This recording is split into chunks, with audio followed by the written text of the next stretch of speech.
On today's podcast, we sit down with entrepreneur and founder of Malsons, Shivam Malhotra. Shivam is at the forefront of a new wave in the global music business, building one of the most exciting entertainment incubators focused on Gen Z talent across India and North America. We dive into what it means to be an entertainment incubator, how Malsons is bridging cultures from Los Angeles to Mumbai, and the incredible rise of Punjabi music on the world stage. Shivam shares insider stories about launching major arena tours with Live Nation, breaking barriers for independent artists, and why data, vibes, and vision are shaping tomorrow's superstars. If you care about where the industry is heading, this is an episode you simply can't miss. Insiders, are you ready? Welcome to MUBUTV's Music Business Insider Podcast, where our mission is to educate, empower, and engage artists and music business professionals who are dedicated to having a successful career in the new music industry. Here are your hosts, Rich Ezra and Eric Knight.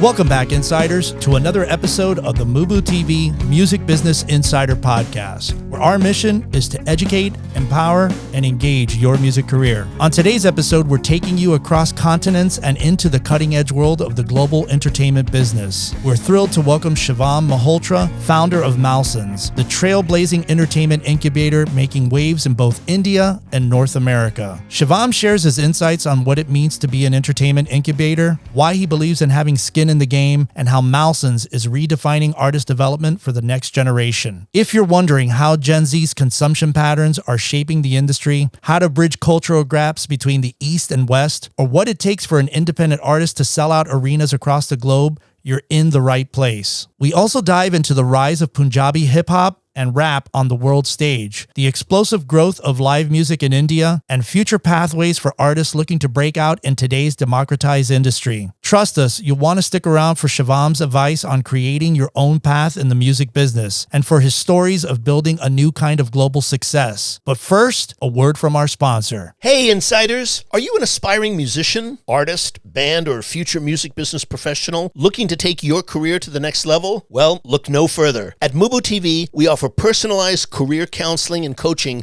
designed specifically for folks like you. Imagine having both of us by your side, guiding you through every step of your music journey. Our sessions are tailored to meet your unique needs, focusing on critical aspects of your music career, such as refining your songs, defining your artist story, identifying your target audience, and enhancing your social media presence, just to name a few. Whether you're just starting out or looking to elevate your existing career, we've got you covered. Our comprehensive approach ensures you get insights on everything from live shows to branding and marketing strategies. We understand that every artist is unique. That's why our coaching is personalized just for you. And here's the best part. We offer flexible coaching packages that fit any budget. Choose from individual sessions ranging from 30 to 90 minutes, or save with our discounted 4-session packages. Experience custom sessions designed to enhance your music career, with opportunities for greater savings when you choose bundled sessions. Investing in your musical journey has never been more accessible. Imagine the clarity and direction you'll gain after just one session. The feedback on your songs,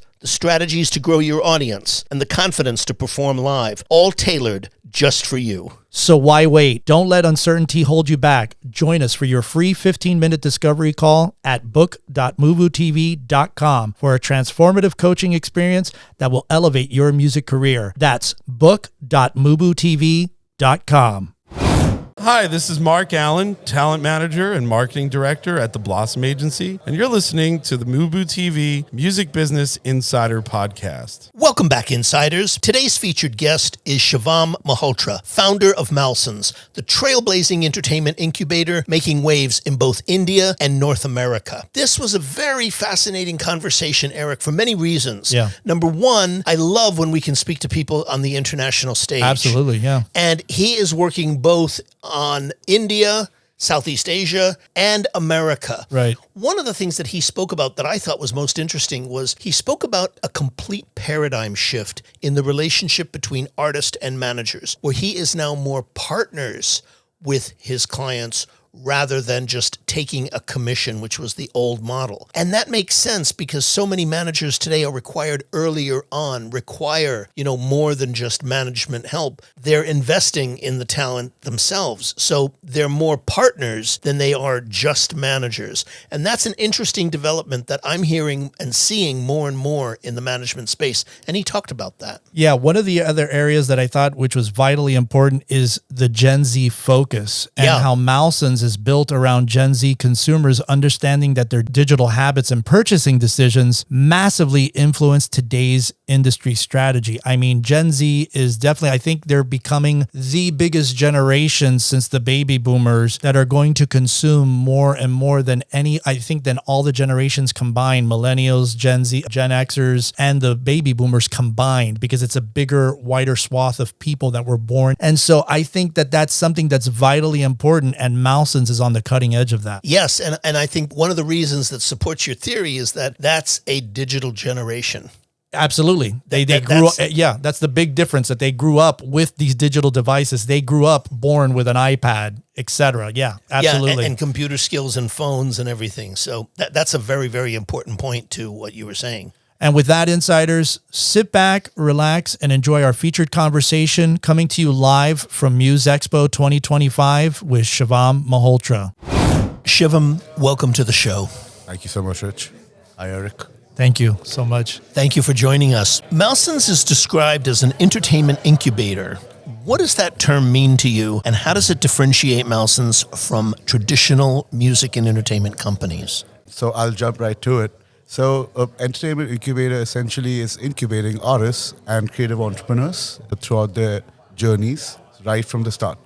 A traditional incubator is almost like a venture fund or a seed capital fund that helps startups during the initial phases. Similar to that, we are a company that focuses on on artists during their early phases of their career. So usually the guys who we have been there with us since the beginning. And it's really interesting because what sets us apart from different traditional management companies and agencies is that we have skin in the game and we have equity. So we kind of become like co-founders. And I think that's what the management and agency ecosystems have morphed into today, where the lines are kind of blurry between what a traditional manager, an agent, or a lawyer did in the entertainment industry. And it's all, especially back where I come from, everything is expected to be done by one person. So, yeah. Yeah, it's not allowed to be done by one person here. I mean, agents need to be licensed. They can't be an agent and a manager at the same time, but in India they can, I guess. Most agents in India are the artist's best friend. Yeah, yes. Okay, or good. brother or like relative. Wonderful. I mean, I'm not related to any of my artists, but I've been lucky that way. What sets us apart is most of my work has been from the US. I lived in LA for 8 years. I went to college out here. I went to University of Southern California, and then I was working in the film business. I worked at a few film production companies like DreamWorks, in Universal Films, so Captivate Entertainment, the guys who did the Jason Bourne series. And then I was working at Snapchat when it was a young startup. I was an early hire in their content team, in the stories division, really helped grow that, and then started up my own company in the US before being back and forth between North America and India. Shivam, thank you so much for joining us. I wanted to ask you, you've built Malsons as a Gen Z focused creative business. What unique trends or behaviors in Gen Z consumption patterns have shaped your approach? So this is more so with the experience that I've had working over here. When I was working in Snap, I was making content for teenagers. And over the time when I started my own business, these were the teenagers who were ended up buying tickets for the artists that I ended up managing and growing. So I think what really sets out, when I was in college, and when the ticket buying and the buying community has changed, right? Early on, it was the older age generation that were, I'll go to where I come from. Like in India, generational wealth is what transfers, right? And people are more single family income. So whereas one person is earning and for the rest of the family, it's a patriarchal society. But that's changed recently. And I think now, because after COVID, and we're a post-COVID company, right? We launched our first song in April 2020, right when the world shut down. Right when it hit. Yeah. And so what really helps us really define is we are very data heavy. And what I think, while you can still rely on data while making decisions, because we're in a human business, that gut factor comes in. So I would say that it's almost a mix between numbers and it's vibes, vision, and values that come into play. On that, you have established Malsons in both North America and in India, That's right. and I'm curious, have you found it difficult, or has it been any kind of challenge to bridge the cultural gap between the two in your work? So I'll be specific to the music business here because we're in the music, we're talking about music, so I'll specify more about our music experiences. I feel, so Malsons, when it started off, was LA and Mumbai focus, and now we've expanded to Canada as well, in Toronto. Most decisions when it comes to the music recorded side happen in America, right? And so it's a template that follows to the rest of the world. So everything that the majors are deciding, and those gatekeepers of the business, those deals that are being cut off in the US is what is being filtered down to the rest of the world.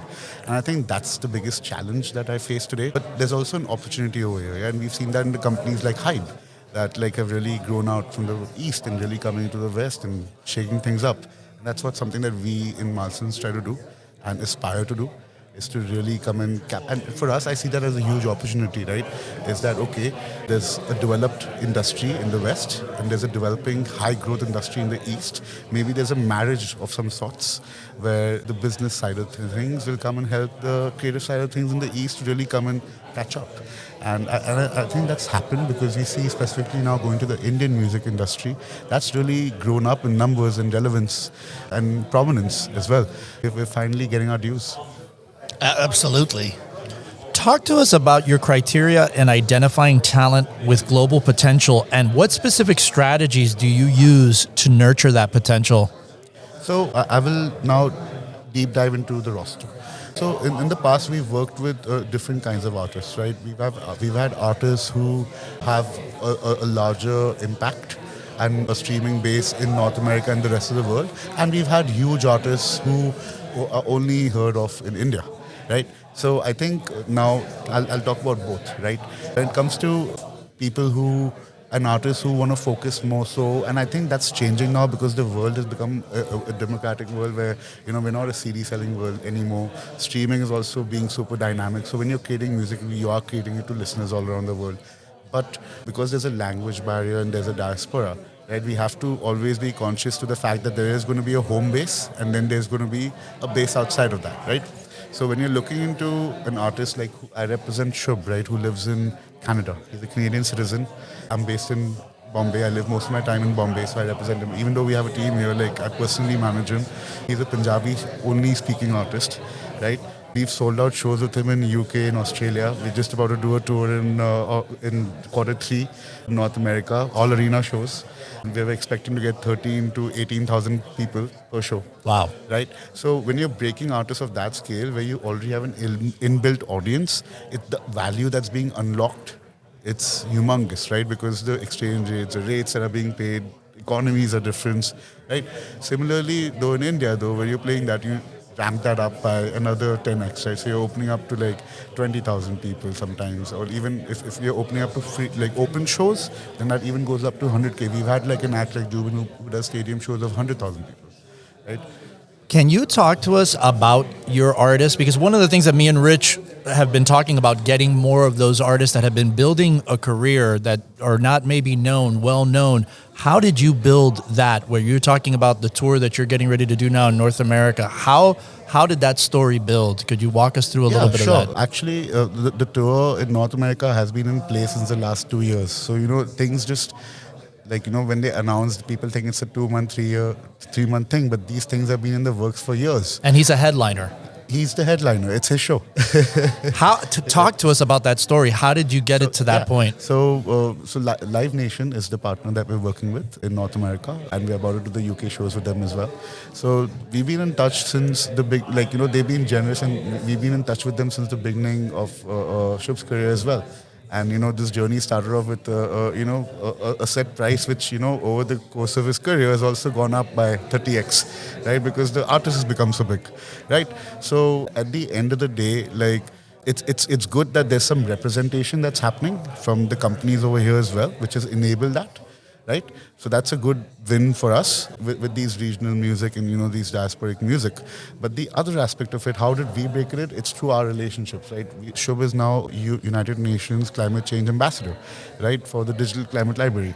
That happened. Like we're not rep by any agency or any management company over here. We did that by ourselves, picking up cold calling, found a good connect with the premium brand agency Arts Help, which is owned by the Art House Media Group, the Billboard Canada, Rolling Stone. So they helped us, right? And Mo, who's the president, he's a homie, right? So it's just these relationships that come into play that at the end of the day, it's important to have the presence over here to really make an impact, because at the end, decisions are being made over here. Hey, insiders, we hope that you've been enjoying our featured conversation. Stay tuned because we've got so much value coming your way. But before we dive back in, a word from our sponsor. Hey, Eric, as an artist, what do you find are the most challenging aspects to a music career, especially when you're starting out? Well, I think one of the first things is just trying to get the direction of who you are as an artist, where you want to go, where you want to be. And, we've talked about it on the show a lot. Who is your target audience? Who you are? What do you stand for? What do you believe in? What do you think would resonate with an audience? And so those are some of the things that I would feel being a new artist. Obviously, what I know now is different because I know these things, but for people that are out there like our audience that don't have necessarily any direction to go would be the first things that I would start off with. And having the songs that Absolutely. incorporate those elements that you're speaking of into it. That's so important today. Yeah, and I think that's one of the reasons why we started MUBUTV and why we started this new consulting service that we're offering to all of our insiders out there, because that is another one of the big things. I mean, that is the big thing, is like having the great songs. That's what it really starts off. Our friend Don Grierson always said, it always starts with a great song. So that's probably, besides putting together what your audience and what your target audience is the single most important thing. Where are your songs at currently today? Are you collaborating with people? Are you trying to go out to networking events where you can connect with other songwriters and stuff like that? So yeah, and what are your strengths? Exactly.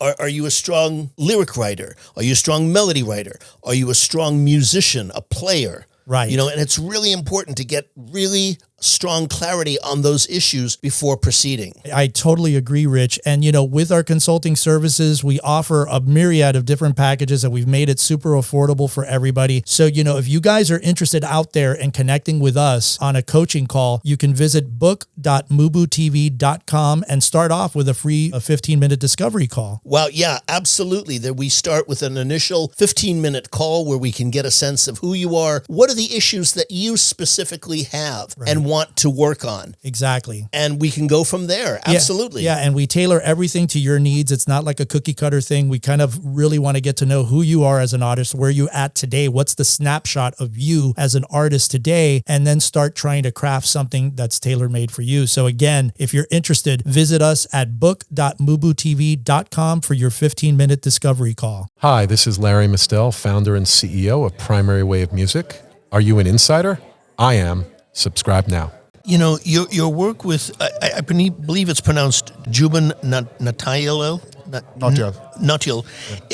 You worked on his English language debut. That's right. We did. Yeah, and I'm curious, what were the biggest challenges that Indian artists face when doing that? Because he had a base, and then you did the debut in English. That was actually for a film. Yes. It was for a film, so I wouldn't call it for his independent debut. Okay. Yeah, we're planning an English song as well with a prominent American act for him. Okay. But for the film, the requirement of that song, he was actually a composer as well of the background, right? Of the score. Yeah. So it just, and the film was a film that we funded as a company. Okay. As an incubator, right? So it's a company that we have a stake in as well. So it just happened that, we're able to, through these relationships, also filter in. It's a lot of cross monetization of our own intercompanies. I would put that specific example for that one. Okay. Yeah. All right, great. Yeah. How do you see the evolution of Punjabi hip hop and rap on the global stage? That's a wonderful question. Actually, we in a time where if you see what happened with J-pop and K-pop and even Latin music, I think that's the phase we have with Punjabi music today. You have Shub, who, this is just his third year in his business. We're already doing arena shows, right? And we're doing sold-out arena shows. Right? Wow. In his UK Birmingham show, we had a line which was 7 blocks long. Wow. And these were people who could not get into the show. It was sold out. What are the audiences comprised of, So early on, like Shub's only done 5 shows so far and all been sold out. So, but we've seen, like, I would deep dive into the listening side of things, so we'll get some more data. When we started out, it was around majority of the listeners, I would say 80% are based in India and 20% were all over the world, out of which 15% were in US and Canada. Today, that is 40%. Like, so we've seen a huge impact, and obviously the listenership has also grown, but North America is, and rest of the world is 40%, North America is roughly around almost 25%. So Wow. It's a huge impact, and these numbers go in hundreds of thousands of listeners, right? So when you have all these listeners who are sticky listeners, because we've not spent any money in advertising or digital ads, we're an independent company, right? So we have artists who've been, offered amazing deals from majors. We've been offered amazing deals to sell out. Like, people have offered us lots of money to buy our company. But today we're in a very exciting point where it's the time to really build and grow. And these moments rarely come often in an entrepreneur's journey. So I think that's where we're doubling down and really using this time to expand our operations globally. Yeah, and it's so interesting listening to you about this, because one of the things that I'm thinking as you're speaking is that India as a country, as a music business entity, is really, really coming up. I mean, I've heard from many people in India that we've had on the show that, what essentially what they say is what India lacks the infrastructure is that they don't have the venues. They don't have the volume of venues in the country right now to support. But they say that's changing, and they're seeing that developing. I was just about to say that's changing. What are you seeing? Tell us what you're seeing in the development. There's a huge capital deployment that's happening, not just from the government, but also from independent businessmen and entrepreneurs who are seeing live business as a true business. Yeah. And it's not just something that was a passionate thing or someone wanted to do. Right. Venue businesses are actually going to come up. And because India, what happened after COVID is that people moved out from the majors and also settled. A lot of other cities have developed up, right? So the economy, the spending power has really grown, right?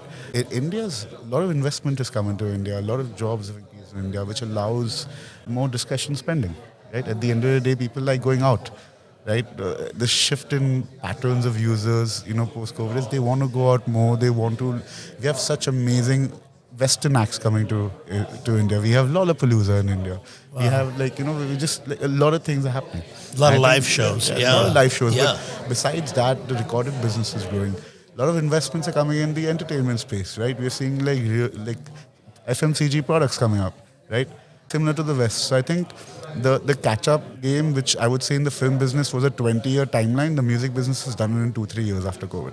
I think that's what it's leveled the playing field.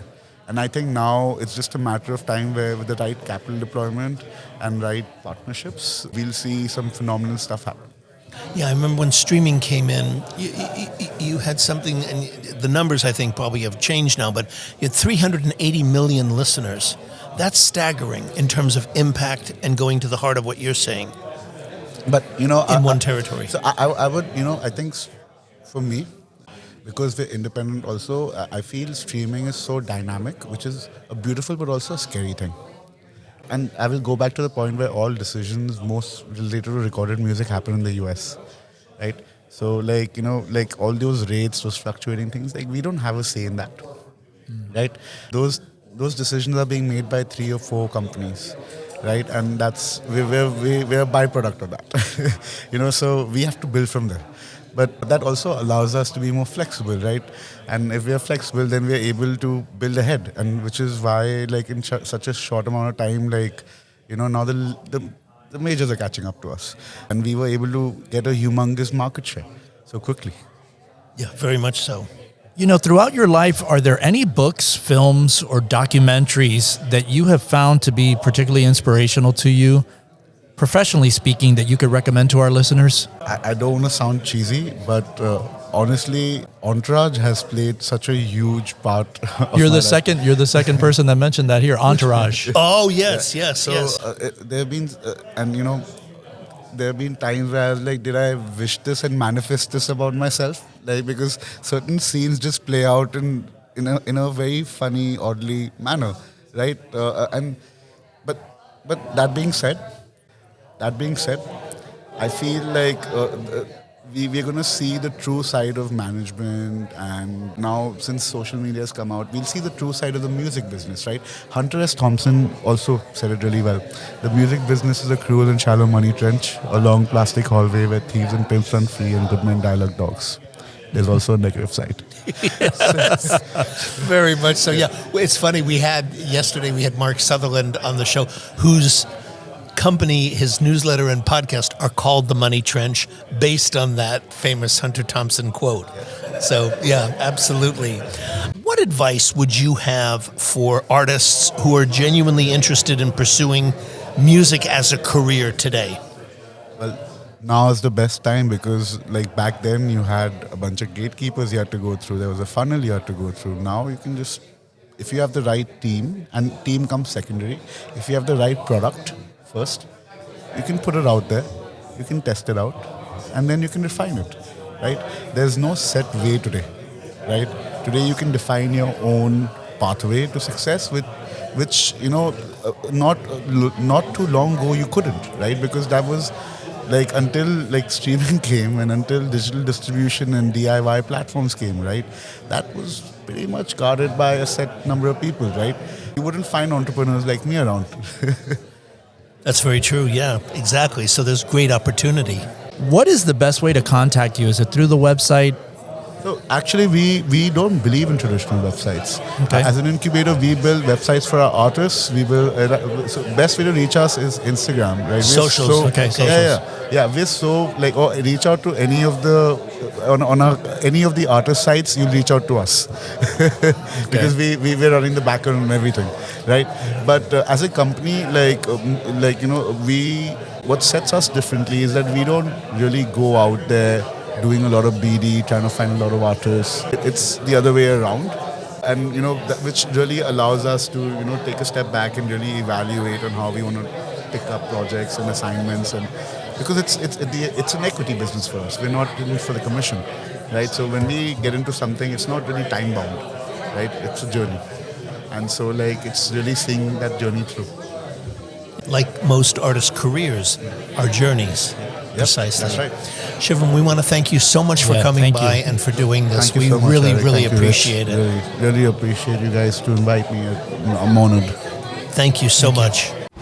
Fascinating conversation, Eric. Indeed. This conversation, it goes to the heart of other conversations that we've had on this program, which is about the growth of the music industry in other territories of the world. We have always said on this program that the greatest growth in the music industry is not necessarily going to come from the US. It's going to come from the international markets. And this is a perfect illustration of that. I mean, he talks about the evolution of Punjabi hip hop and rap globally. And, he talked about, how we're in a time where K-pop and J-pop and Latin music, the face that they have of Punjabi music is, Shub, who is just, is in his third year of this business. And what I thought was so fascinating is how this is an artist who's actively building an arena touring business. In America, that he's playing major arenas. Yeah. Exactly. And so, that goes to show me this is not just some, small little independent club act. Right. This is really happening on the world stage. And we've talked about this before, whether it's African artists like Tyla or Gunna or Burna Boy who have launched themselves onto the international market and made big impacts, or Latin artists like Karol G or Bad Bunny or J Balvin or any of them who have launched beyond their country of origin onto the world stage and made significant impacts all throughout the world. So this is what we're seeing, and we're seeing it in many different territories. This particular conversation was fascinating because we're seeing it now with many different styles of music. And one of the other things that I loved was the whole concept that they had about the entertainment incubator. When you think about an incubator, you think about a new company that's a new startup that's happening and they're incubating, they're kind of putting in the angel funding and investing. And what I loved was the meaning of this from Malsons. The entertainment incubator essentially is incubating artists and creative entrepreneurs throughout their journeys right from the start. We are a company that focuses on artists during their early phases of their career, what sets them apart from different traditional management companies and agencies, realize is what we have skin in the game and we have equity. So we kind of become like co-founders, which is interesting. It's taking that whole concept of an incubator in the traditional sense, and putting that in the realm of music and the music industry. So I just thought that was brilliant. It is. And you know what's so interesting about what you're saying is that I'm seeing more and more of that in the music business when we talk about those kinds of partnerships. Yeah. This is a new model where it's not just about a manager coming in and taking a commission, but a manager actually being partners with you in terms of incubating something and actually helping you build something to the next phase of your career. Hey, Insiders, thanks so much for tuning into this episode. We really appreciate it. To get show notes, links, and everything that was mentioned during this interview, head on over to our official website at MUBUTV.com/podcast/show notes. If you're enjoying the content and what we're doing here on the show, please subscribe to the podcast on Apple Podcasts, Spotify, or wherever you listen to podcasts from. And don't forget to rate and review our show at iTunes. 5-star reviews are always welcome and help to ensure that our podcast stands out on the top-rated and new and noteworthy charts on iTunes and our space. You can also find us at social media at Facebook, Instagram, TikTok,